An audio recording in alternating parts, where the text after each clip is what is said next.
Welcome to Legacy of Dorn, Herald of Oblivion. It is a choose-your-own-adventure style book from Games Workshop Black Library, which has been adapted into a computer game. I have just started the game, taken a look at the options, and I'm going to head right in because I want to see it with fresh eyes as you watch me do it. Here's some beautiful Terminator armor art. Wonderful. Let's see if the book is actually any good. You are Brother Nabor, a space marine of the Imperial Fists chapter.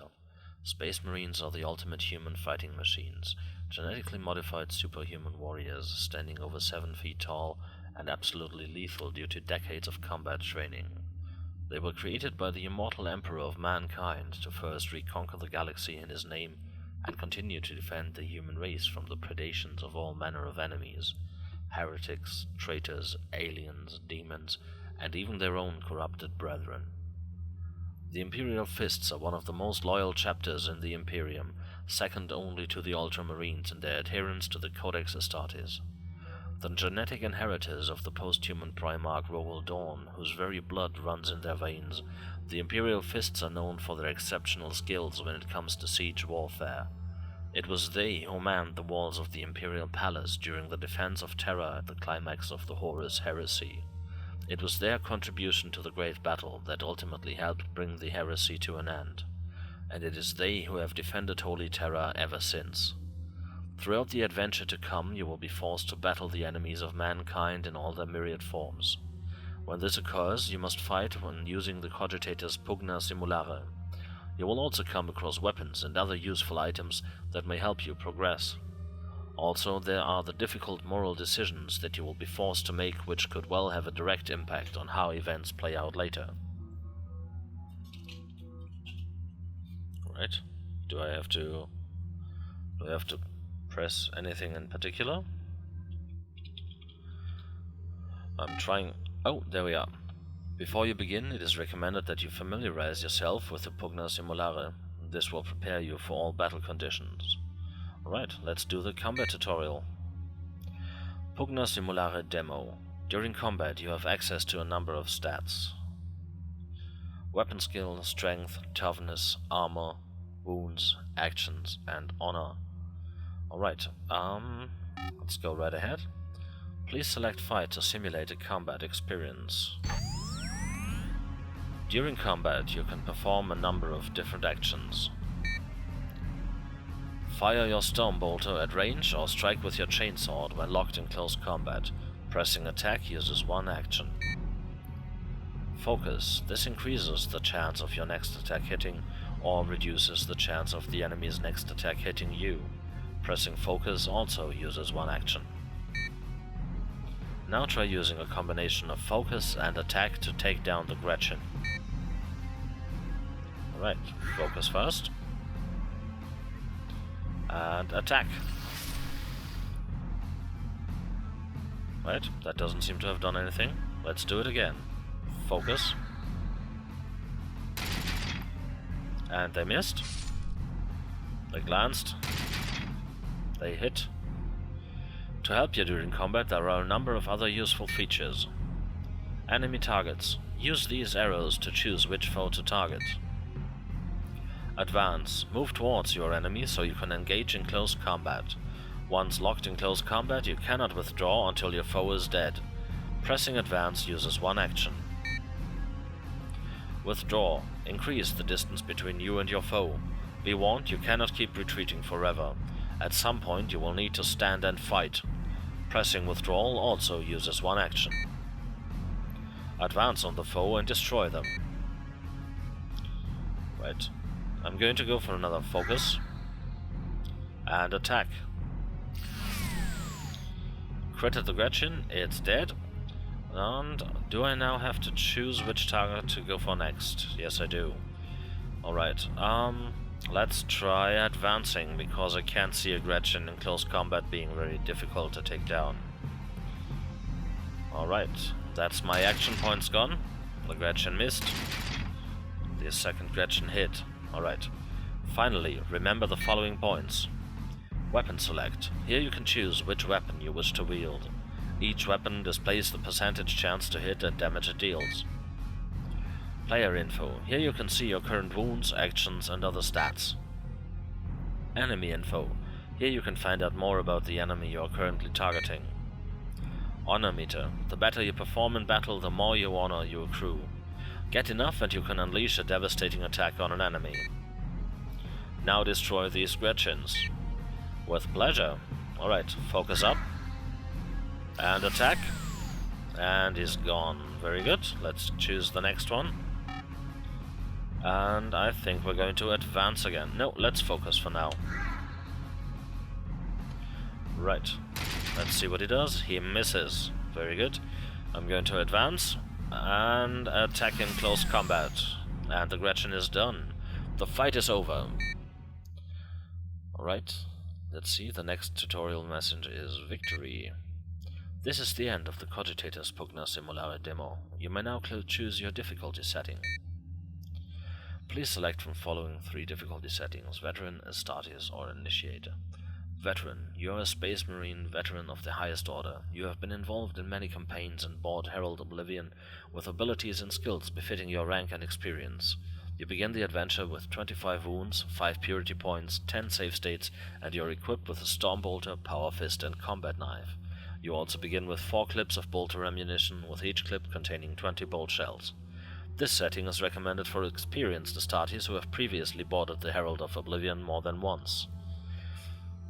Right, no, that's not, I don't want that, actually. Okay, let's see if I can... Astartes, you're an Adeptus Astartes. While you are one of the foremost warriors, or the Emperor of Mankind, you have not honed your skills to perfection across multiple campaigns as some of your elders. You bought Herald of Oblivion with increased combat abilities to help you during fights. You begin the adventure with 40 wounds, 10 purity points, 20 save states, and you're equipped with a Stormbolter, Power Fist, and Combat Knife. You also begin with 10 clips of bolter ammunition, with each clip containing 20 bolt shells. This setting is recommended for Astartes boarding the Herald of Oblivion for the first time. Initiate, you're an initiate of the Imperial Fists and will be using this experience purely as a simulation of events. You begin the adventure with 40 wounds, 30 purity points, unlimited save states, and you're equipped with a Stormbolter, Power Fist, and Combat Knife. You also begin with 30 clips of bolter ammunition, with each clip containing 20 bolt shells. You're able to move freely throughout the simulation and have access to the following Cogitator widgets. Back button. You can move backwards to the previous data entry. Should you take the wrong direction, you can now back up and choose another path. Free choice button. You can unlock all archival links, irrespective of whether they are available. This allows you to easily negotiate tricky parts of the Hulk where you may require certain items or face difficult combat. Heal me button. You're able to heal your wounds at any time. I'm going to go for normal, the Astartes difficulty. The Hulk is so vast that the mighty Adeptus Astartes strike cruiser is a bustling needlefly to a Grox in comparison. Like some errant planetoid, the warp-spawned conglomeration of ancient wrecks and stellar debris blocks out the starfield for tens of kilometers in every direction. It is an ominous presence drifting through the void at the periphery of the Sargon cluster, as a lurking threat with all the menace of a dead-eyed ocean predator. Rightly was it named Herald of Oblivion by the Taliman of the Order Xenos, for who knows what savage orc hordes or gene-stealer broods lie hidden within its labyrinthine depths, waiting for the derelict to come within range of a fecund Imperial star system or potential prize world. The shadowy masters of the Order Xenos have known of the Hulk's existence since it was first encountered by a rogue trader fleet within an outlying system in the Segmentum Obscura. But it is only now, not many Earth Standard months shy of 200 years later, that the Herald of Oblivion has been vomited back into the material universe at this time and in this place, thanks to the capricious tides of the warp and the fickle schemes of fate. So it was that the Imperial Fists strike cruiser Shield of Dorn, the closest Adeptus Astartes vessel within 6 weeks warp travel of the Sargon system, was dispatched to assess the threat the Space Hulk posed to the Imperium and act accordingly. Smoke and incense fog the stay layer of the chamber as a gaggle of solemnly chanting tech adepts tend to a host of arcane mechanisms under the watchful gaze of tech marine brother Clavis. At a nod from the engine seer manning the controls of the ancient teleportarium, power sword in hand, Sergeant Valerius addresses the space marines under his command. "Squad Scipio," comes the sergeant voice through your helmet comm. "We have been tasked with cleansing the derelict of any Xenos present in preparation for the insertion of Inquisition search teams, and so now let us prepare for teleportation." One by one, the Battle Brothers of Squad Scipio mount the dais and take their position within the teleportarium. The first to join Sergeant Valerius is Brother Barathorn, carrying the heavy flamer gripped in his hands as casually as if it were nothing more than a las pistol. He is also the bearer of a number of sanctified plasma bombs. After all, none of you really know what you might run into aboard the derelict. Barathorn is followed by Brother Kale. The lightning claws he has the honor of taking into battle are treasured relics of your chapter. They crackle with barely contained esoteric energies as he flexes the long blade-like fingers of the venerated artifacts. Next to take his place is Brother Ordis. He is a temporary addition to the squad, and since he is an apothecary, does not wear Terminator armor like the rest of you. Instead, he bears the sacred tools of the Apothecarion, all contained within his Narthesium, as well as a chainsword and bolt pistol. As the most recently inducted member of Squad Scipio, you are the last to mount the teleportarium days. Sergeant Valerius turns to the tech marine marshalling the servitors and tech adepts monitoring the enigmatic machine's many controls.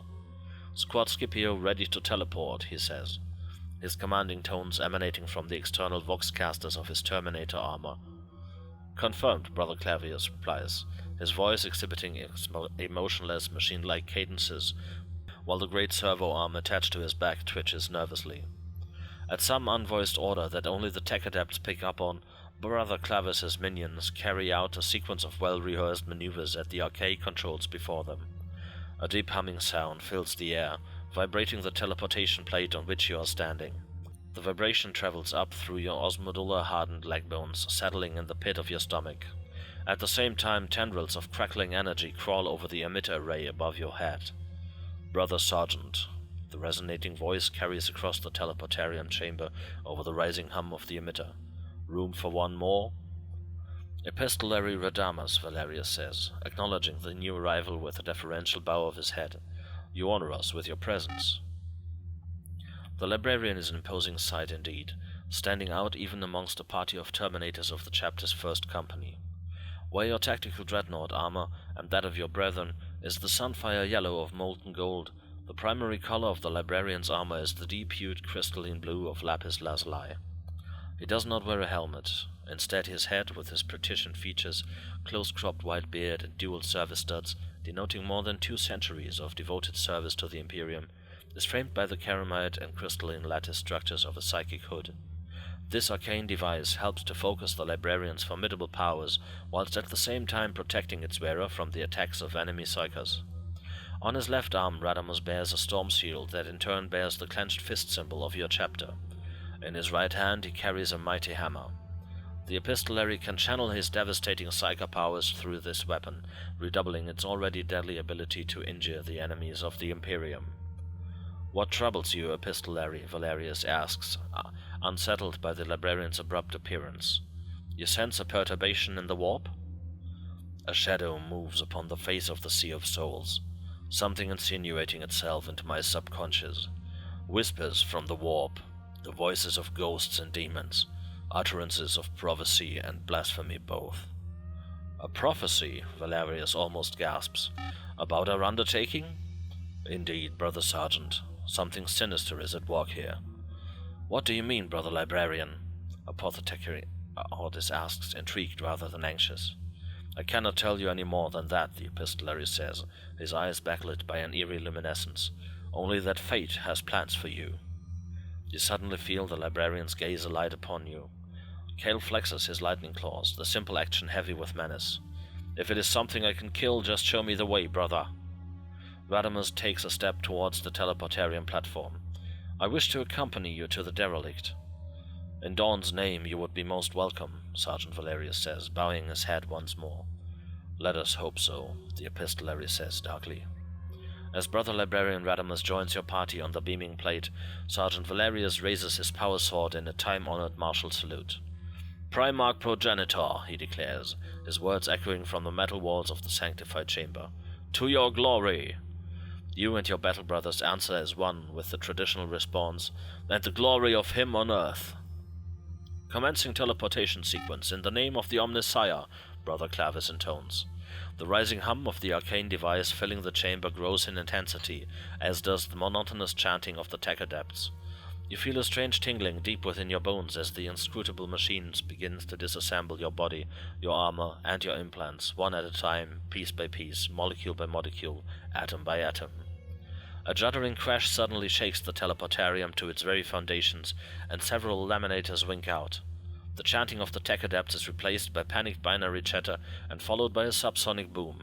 The teleportarium activates. You brace yourself as the ancient mechanism prepares to hurl you from one discrete physical point in space to another via a precisely focused Gala field. One by one, in quick succession, your battle brothers blink out of existence in a beam of searing white light. Take a deep breath of suit-recycled air, you close your eyes and wait for the teleportation to transport you to the Hulk. There is a second juddering crash, and you are forced to take a stumbling step to stop yourself falling, even in your massive, heavy suit of Terminator armor. You open your eyes. You are still aboard the Shield of Dorn. The whine of the Galafield generators rises and falls as bursts of eldritch energy crackle across the array above you. What's going on, you start to say, before Brother Clavis silences you with an upraised hand. Brother Nabor, remain where you are. The Tech Marine's voice comes to you through your helmet comm. Yet another crash rocks the teleportarium chamber, dislodging centuries of dust from the curved metal ribs of the craft's hull, forming obscuring clouds all around you. Something is clearly wrong, but what? My options are to get clear of the ancient teleportation device as quickly as possible, or stay, as Brother Clavis commanded. Since Brother Clavis is an engine seer who has been to Mars and experienced what the Adeptus Mechanicum have taught him, I'm going to say that he knows his machines, and if he says I should stay, I'm going to stay. Obeying Brother Clavis's command, you wait as unfathomable forces ripple and distort the air around you. Gradually, the epileptic burst of energy fade from brilliant white to a much calmer blue. Galafield stabilizing, announces a sweating tech adept from his place at a control lectern. Finally, the collapsing energy field dissipates altogether, leaving behind nothing but the stink of ozone in the air and an uneasy feeling in the pit of your stomach.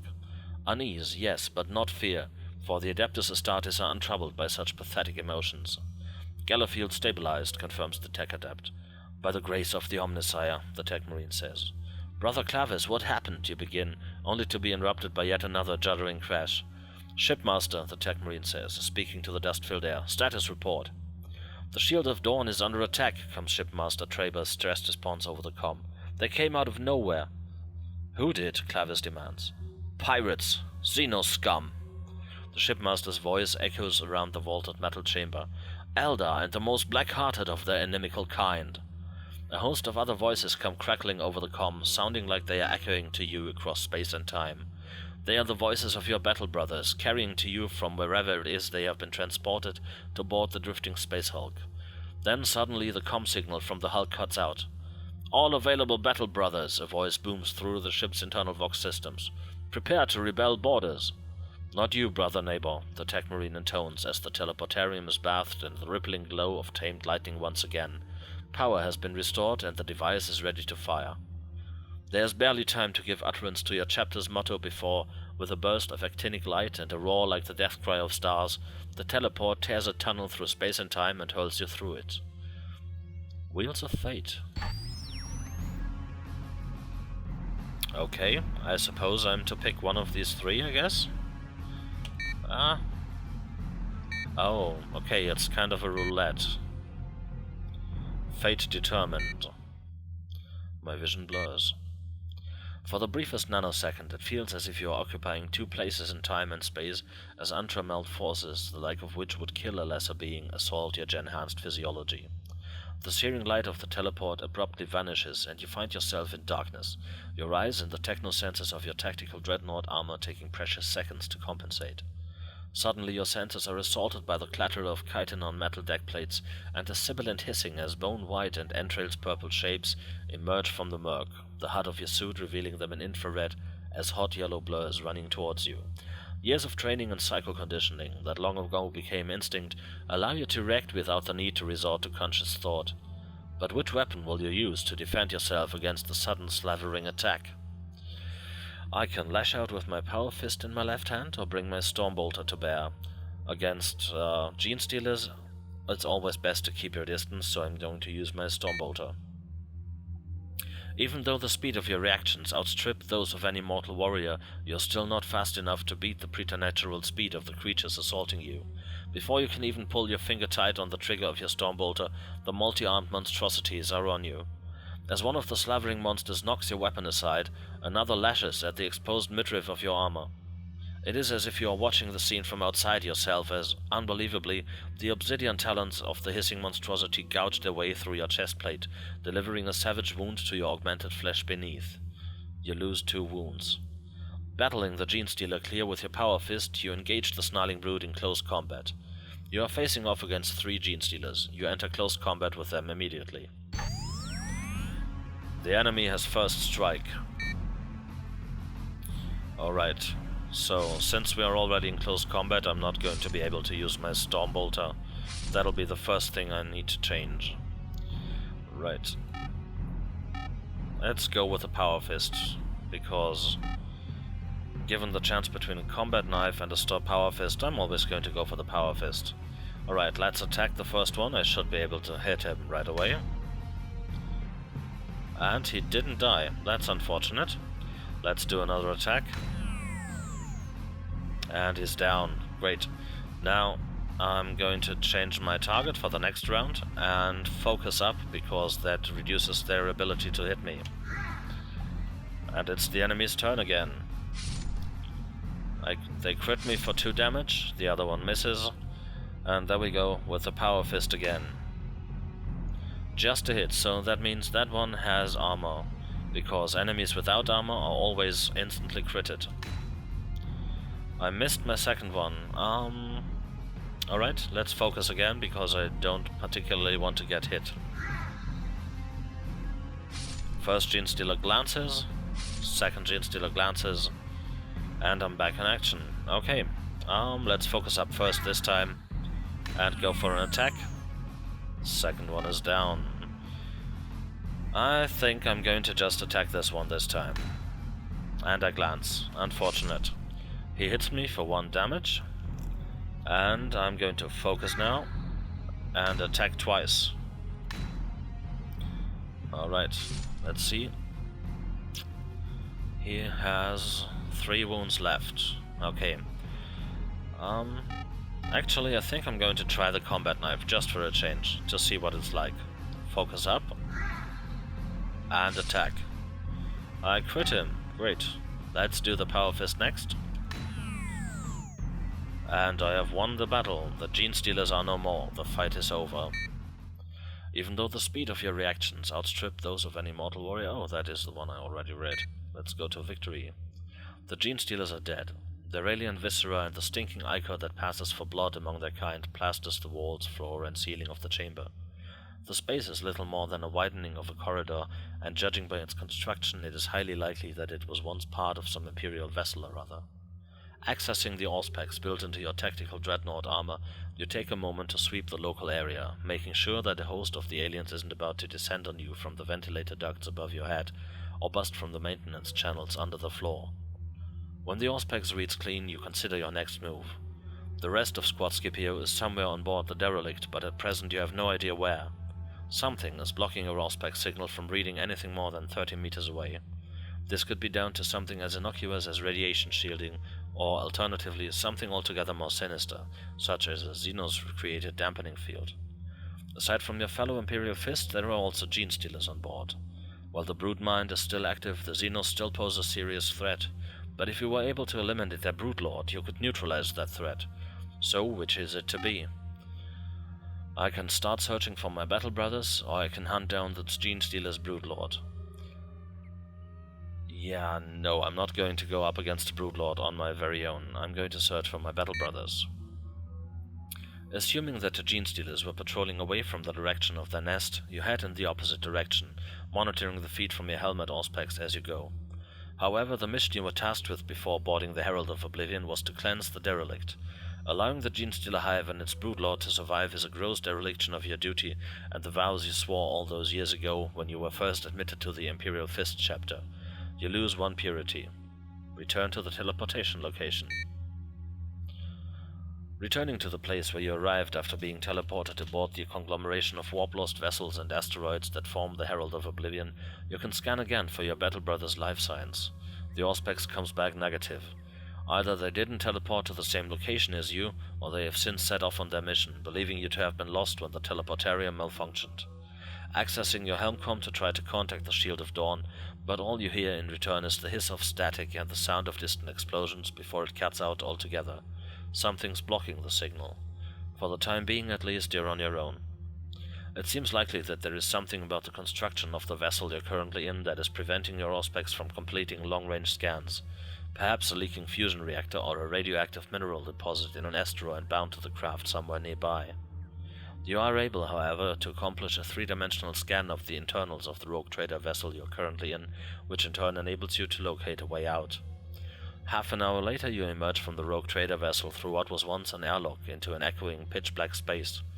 Activating your suit's searchlight, its beam pierces the gloom to reveal that you are standing inside what appears to be a vast rocky cavern.